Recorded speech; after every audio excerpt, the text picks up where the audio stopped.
Every morning is a blank canvas, a sacred moment when the world hasn't yet spoken over your soul, and before the noise of doubt, distraction, and fear takes over, you have one priceless opportunity to remind yourself who you truly are. Before your phone lights up, before your responsibilities weigh you down, there's a quiet truth waiting to be claimed. In that stillness, say this to yourself: today, I am the cause, not the effect. This is the most powerful thing you can tell yourself, because it flips your entire mindset from passive reaction to purposeful creation. You are not here to be at the mercy of circumstance or emotion. You are the origin of energy, action, and outcome. Life doesn't just happen to you, it happens through you. When you begin your day with this truth, you shift from being a follower of moods and situations to being a leader of vision, discipline, and intention. You're not waiting for the world to give you a sign. You become the sign. Let this declaration rise like the sun within you, reminding your spirit that you are the source. My presence is my power. In a world constantly pushing us to prove our value through noise, numbers, hustle, and motion, we've forgotten the ancient power of stillness, the sacred fire of presence, and the truth that you don't need to chase anything when you are everything. My presence is my power. It's not just a phrase. It is a declaration, a spiritual blueprint, and a daily reminder that before you do, before you say, before you even move, who you are, fully alive, fully conscious, fully anchored in the moment, is your greatest strength. In a time when the world is addicted to speed, distracted by screens, and lost in comparison, presence becomes a revolutionary act. Your presence means showing up with your entire self, undivided, undistracted, undiminished. It's not about being the loudest in the room. It's about being the most aligned. It's about carrying yourself with the kind of quiet dignity that doesn't demand attention, but naturally draws it. Because people can feel when someone is rooted in truth, not ego, in awareness, not anxiety, in vision, not validation. Presence is not about doing more. It's about being here, fully, honestly, fearlessly. When you walk into a room knowing you don't need to impress anyone, because you're already impressed by who you've become and who you're becoming, you shift the energy without even trying. You become a living reminder of what peace looks like in motion. You don't have to announce your worth when your spirit radiates it. You don't have to demand respect when your energy naturally commands it. You don't have to speak first to be remembered. You just have to be present enough to let your stillness speak volumes. Because presence is felt in the pauses, in the eye contact, in the breath before the answer, in the way your feet touch the ground like roots and your heart beats like a drum that keeps the rhythm of your soul. The people who are truly powerful aren't always the ones speaking. They are the ones whose very existence becomes a standard of truth. You know them when they enter a room, calm, collected, clear. They don't flinch, rush, or shrink. They listen more than they speak because they are not desperate to be seen. They already see themselves. Their presence says, I know who I am, and I don't need your permission to be it. That is the power you carry when you stop fragmenting yourself for approval. When you stop over-explaining, over-apologizing, over-performing. That's the power you awaken when you choose to stop being everywhere and start being here. You become intentional with your gaze, purposeful with your voice, conscious with your silence. And this kind of presence doesn't just transform how others see you, it transforms how you see the world. When you are present, you don't miss life. You feel the wind. You taste the moment. You hear the heartbeat beneath the noise. You become aware of the patterns in your thoughts, the posture of your body, the tone in your words. You notice what feeds your energy and what drains it. You stop being a stranger to yourself. And from this inner stillness, you begin to access a deeper intelligence, the kind that doesn't rush to react, but instead chooses to respond. Presence turns you into a master of space, time, and energy. You begin to realize that your greatest power isn't what you do in the spotlight. It's how you hold yourself in the shadows. It's how you treat the small moments the silent pauses, the unseen battles. It's how you breathe when things fall apart. It's how you stand when no one's watching. Your presence becomes medicine for yourself and for others, because people are starved for realness in a world of filters and facades. When you are present, you're not just existing, you're embodying. You're not just hearing, you're listening. You're not just looking, you're seeing. You're not just reacting, you're responding from power, not panic. You begin to trust your intuition more than your insecurities. You stop living in your head and start living from your core. You realize that being present isn't a passive state, it's the most active form of power. It means your mind isn't wandering, your spirit isn't disconnected, and your energy isn't leaking into past regrets or future worries. You are whole. And when you live from this wholeness, everything around you begins to shift. People respect you differently. You attract conversations that matter. You stop getting drained by meaningless drama because your presence no longer entertains it. You stop chasing relationships that don't value you because your presence is no longer available to spaces that dim your light. You begin to magnetize opportunities, not because you chase them, but because you've become too aligned to be ignored. And you must understand, this presence is not a performance. It's not about pretending to be poised or practicing mindfulness as a trend. This is sacred work. This is inner alignment. This is a return to your natural state, where your soul is fully awake in your body, your thoughts are in harmony with your truth, and your actions reflect your deepest values. You don't need to become someone else to be powerful. You need to return to yourself. Your breath is your anchor. Your awareness is your superpower. Your authenticity is your weapon. When you stop trying to be everywhere for everyone and instead choose to be right here for yourself, everything changes. The chaos loses its grip. The noise fades into the background. You stop looking for power outside of yourself and realize it's been inside you all along, waiting for you to slow down enough, be quiet enough, be still enough to feel it rise. And as it rises, you stop reacting to every storm because you've become the calm. You stop chasing the spotlight because you've become the sun.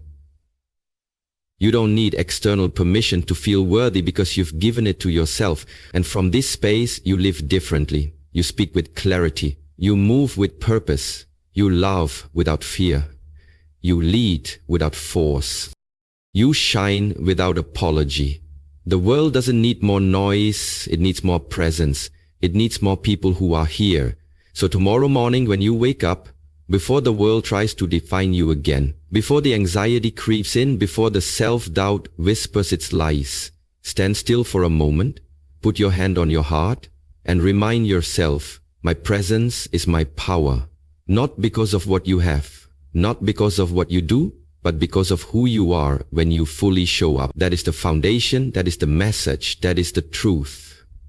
And when you live from that truth, there is no room for pretending, performing, or proving. Because you are the proof. Your life becomes the message, your breath becomes a prayer, and your presence becomes a force that the world cannot ignore. I want to share with you 4 real life-changing motivational stories, so please listen with an open heart and full attention. If these words inspire you even a little, then I humbly ask you to share this message with your friends and family, not for my fame, but so that they too can awaken something powerful within themselves, so they can rise, grow, and become a light, not only for their own lives, but for society, for this nation, and for the world. When one person transforms, it creates a ripple. Let's be that ripple together. Let this message not just be heard, let it be felt. There was a time not long ago when a man named Arun found himself standing in front of a mirror each morning and not recognizing the person looking back at him. Not because his face had changed, but because his spirit had. He had spent years climbing the corporate ladder, working 14-hour days, striving for promotions, accolades, and the kind of external success that people applaud, thinking it would lead to fulfillment. On paper, Arun was impressive. Ivy League graduate, regional director of a global tech firm, owner of a sleek apartment in a high-rise with floor-to-ceiling windows, but on the inside he was hollowed out. He couldn't explain why, but every wind felt emptier than the last, and every morning felt heavier. His body was present, but his soul felt absent, like he was living someone else's life. One day, while preparing for a high-stakes meeting, he had a panic attack in the elevator. He fell to the floor, gasping, shaking, and sweating as the elevator climbed 27 floors. That was the moment something broke open inside him, not just his body's tolerance for stress, but the illusion that what he had built would sustain him. After that, he started questioning everything.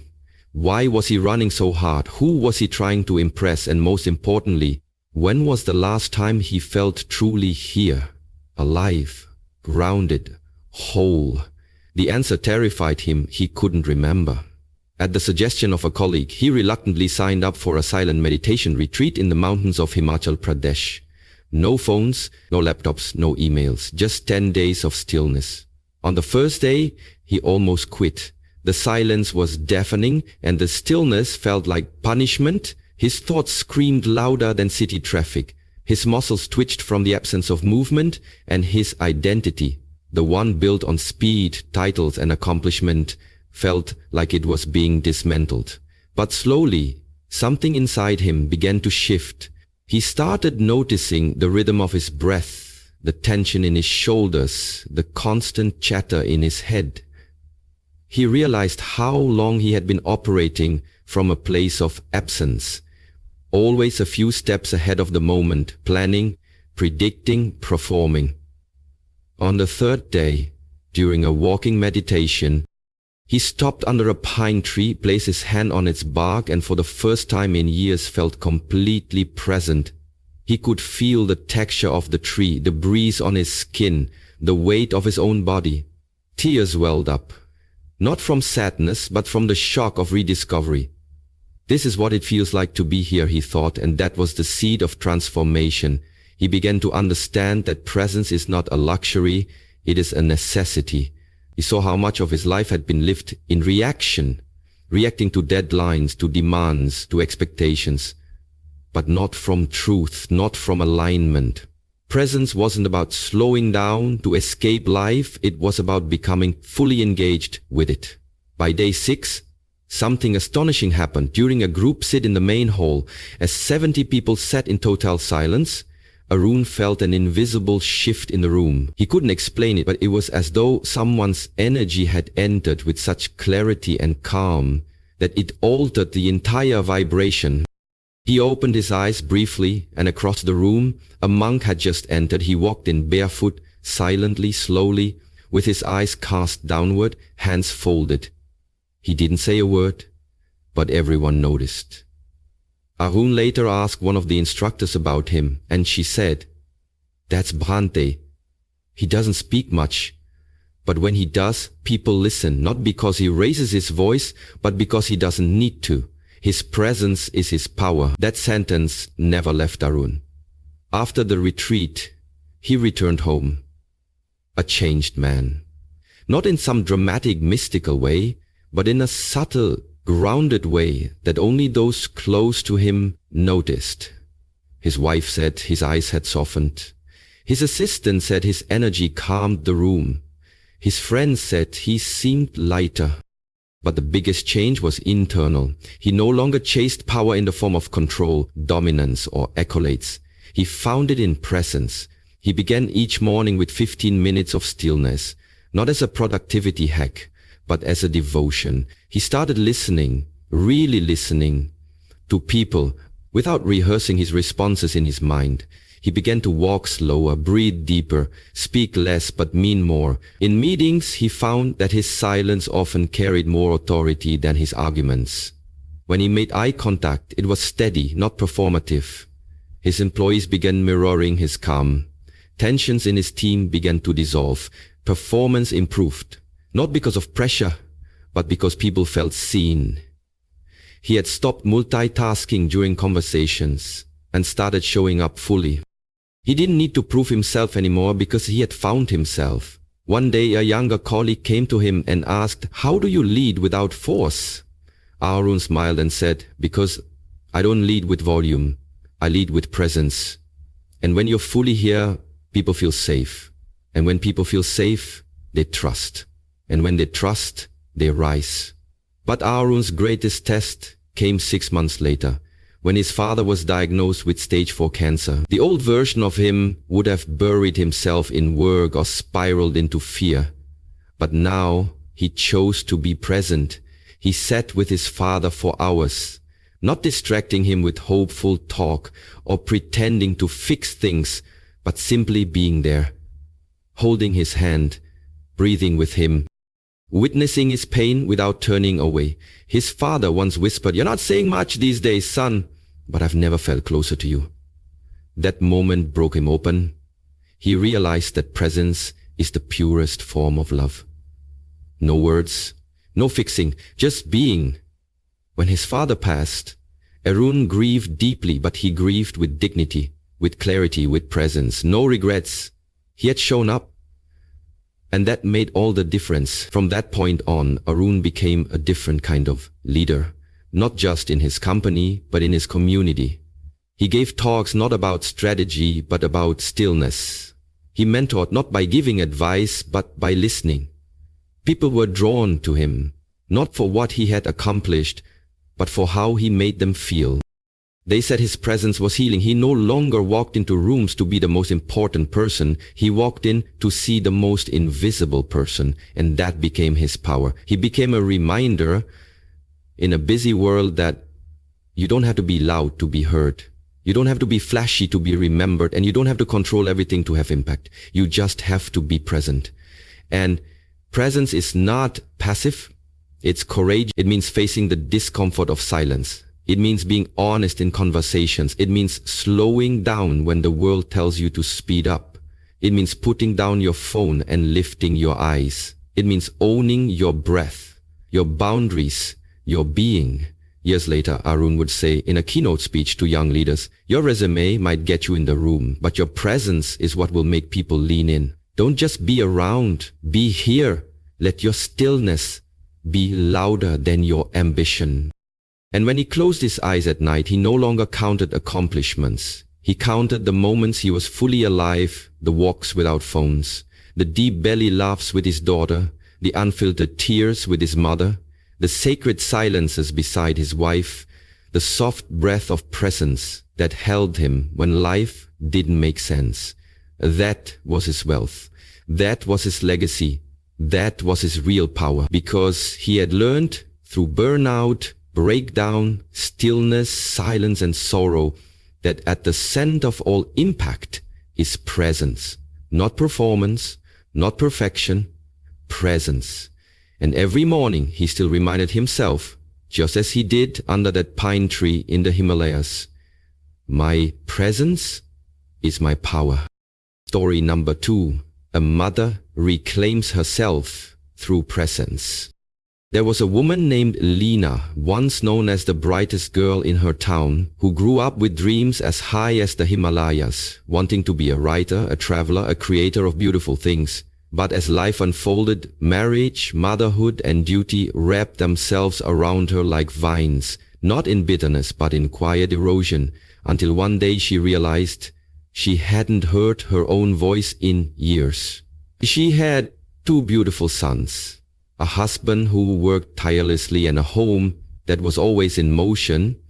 But somewhere in the noise of lunchboxes, parent-teacher meetings, laundry cycles, and late-night dishes, her presence was traded for performance. Always doing, fixing, serving, but rarely being. One morning she dropped a cup while washing dishes and burst into tears, not because of the cup, but because it was the first moment her body screamed, "I am here, but I'm gone."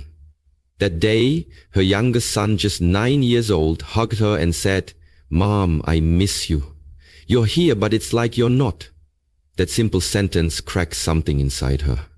She decided to begin again, not by running away, not by burning her life down, but by slowly, deliberately reclaiming her presence. She began waking up 30 minutes earlier, not to do more, but to be more.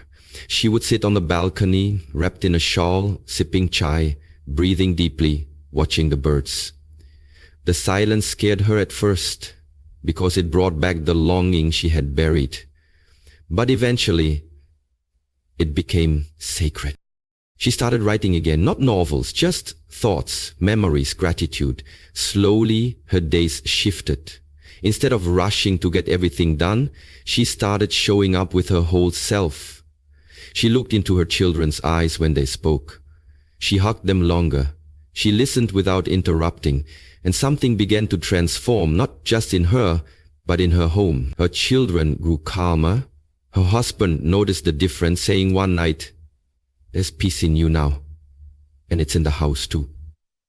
But Lena's real awakening happened when her father fell ill. She spent 2 weeks by his bedside in the hospital, and instead of filling the silence with small talk or worry, she simply sat with him, held his hand, sang the songs he used to sing to her as a child. He whispered once, "You always had this quiet light in you. It's back." She wept, not from grief, but from return. She realized her power was never in how much she did, how much she sacrificed, or how hard she worked, but in how fully she showed up. Presence wasn't passive, it was transformative. She began teaching small writing workshops for women in her neighborhood, not for fame or income, but to help others return to themselves. And in each circle, as women cried, laughed, and shared truths long silenced, they would say the same thing Lena had once forgotten. "I've been missing from my own life." And Lena would smile and say, "Then come back. Your presence is your power." She had no platform, no titles, no viral fame. But when she walked into a room, people felt something soften, because she had stopped performing and started being. Her power was not loud, but it was undeniable. And every day, she reminded herself gently, "My presence is my power." Story number 3. A soldier finds stillness after war. Derek served 3 tours overseas, a highly decorated Marine with a reputation for discipline, grit, and leadership under pressure. But when he returned home at 34, the battlefield didn't stay behind. It followed him into every quiet room, every dream, every flash of unexpected noise. His wife barely recognized him. His son, just 6 years old, would flinch when he raised his voice in frustration. Derek wasn't violent, he was just absent, emotionally unplugged, physically present, but mentally lost in a world that no longer fit. Therapy helped, medication numbed, but nothing touched the hollow ache inside his chest until one evening, sitting on the porch alone, he watched his son fall while learning to ride a bike. Normally, Derek would have shouted, "You're fine, get up." But this time, something stopped him. His son looked up, scared and hurt, and instead of reacting, Derek walked over slowly, knelt, looked him in the eye, and said nothing. He just held his shoulders, let the boy cry, and waited. After a minute, his son stopped, looked into his father's eyes, and said, "You're different, Dad. You're not mad." That one moment was the first time Derek felt the power of being there without fixing, commanding, or retreating. He began to study presence, not as a trend but as survival. He started practicing breathwork taught by a former Navy SEAL who'd become a monk. It was awkward at first, but soon Derek felt something shift. Inhale, hold, exhale. It was a rhythm of coming home. He started sitting quietly before breakfast. Started listening to his wife's voice without judging himself. Started noticing how his hands trembled less when his mind was calm. Over months, his presence returned, not just to his family, but to himself. He found he could walk into chaotic situations and stay grounded, not because of brute force, but because of inner stillness. He volunteered at a center for troubled youth, and without trying to be wise or heroic, he would just sit with the boys. letting them talk or say nothing. They trusted him, not because he had stories of war, but because he was safe to be around. His presence was steady, calm, and non-judgmental. He began mentoring younger veterans, teaching them not how to fight, but how to breathe. He said, "What kept me alive on the battlefield was training. What's keeping me alive now is presence." Eventually, he and his wife started hosting backyard circles for military families. No formal structure, just real talk and silence when needed. One night, after sitting quietly with a young soldier battling anxiety, the man said, "You didn't say much, but I feel like I've been seen for the first time." And Derek smiled, remembering his son's eyes, and said, "That's because I'm finally here." His story spread, not because of his war record, but because people felt safe around him. He had become a lighthouse, not loud, but constant, not pushy, but unwavering. And the more he lived from presence, the more peace he carried. For him, "My presence is my power" wasn't a mantra. It was redemption, recovery, and a second chance at life. Story number 4. An artist finds his voice in silence. Nico was once the rising star of the underground art world in Barcelona, young, bold, rebellious, and acclaimed for his politically charged murals and chaotic canvases that seemed to scream from the walls. But after his first gallery tour in Berlin turned into a commercial circus, he felt himself drifting into a version of art that pleased the world but betrayed his soul. He stopped painting, just vanished. Moved back to a small village in the Pyrenees where his grandparents once lived, bought an old cottage with crumbling walls, and decided to live off the grid. No announcements, no dramatic goodbyes, just silence. For months, he didn't create.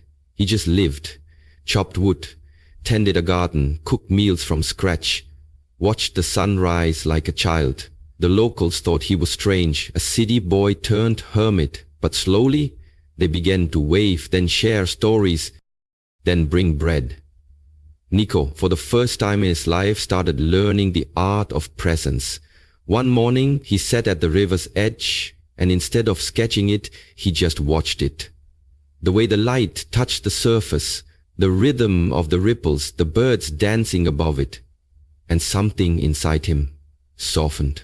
He whispered, "I've been trying to shout at the world, but I never really listened to it." That day, he picked up a brush again. Not to create a masterpiece, but to paint what he felt, not what others demanded. He started painting simple scenes, an old farmer's boots, a tea kettle steaming, a child's hand reaching for a flower.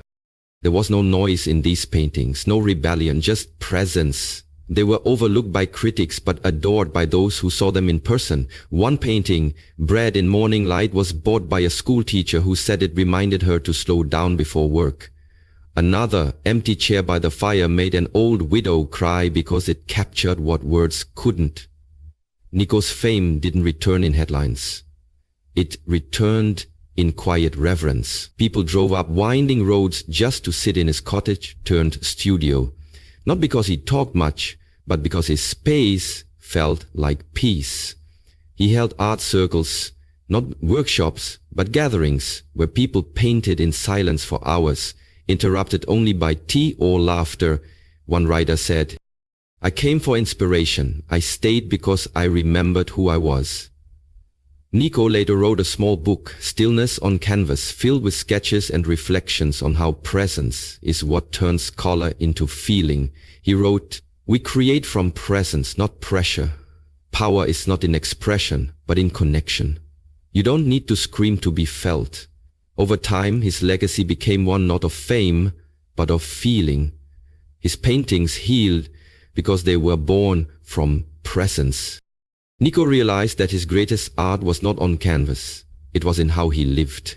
Every morning he stood barefoot on his porch, breathing in the mountain air, whispering to himself, "My presence is my power."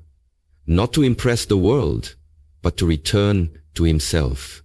And in that quiet return, he inspired more than he ever did with 1,000 bold murals.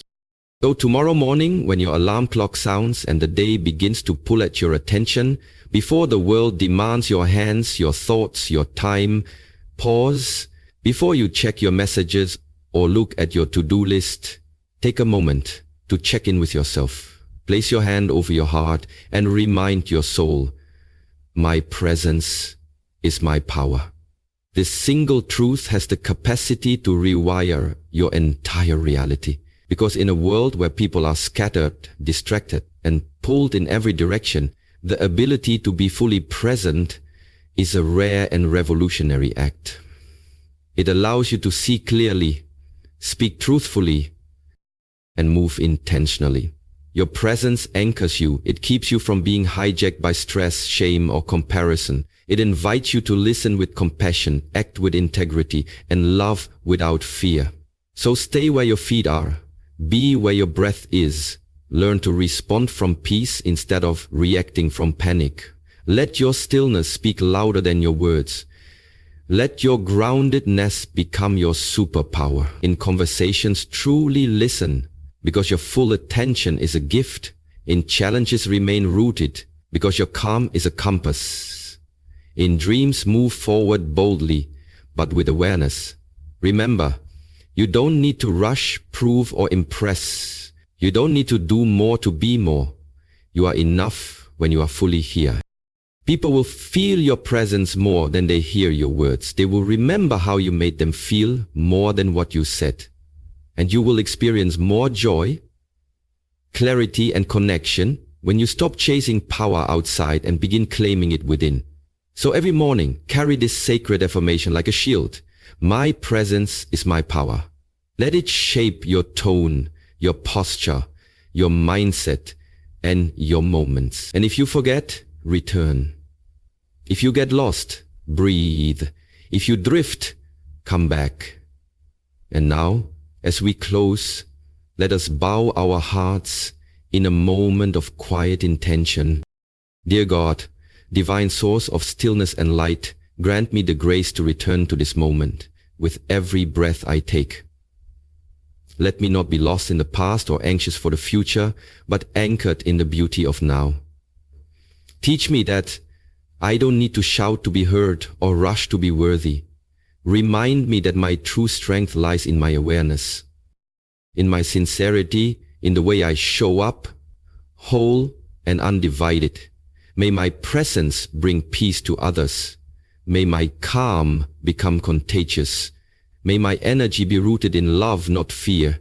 Let me walk through this day, awake, grounded, and fully alive. And above all, let me remember, my presence is my power, and that power comes from you. Amen. Carry this with you, live it, breathe it, and every day you say it, believe it a little more, because the world doesn't need a louder you, it needs a more present you.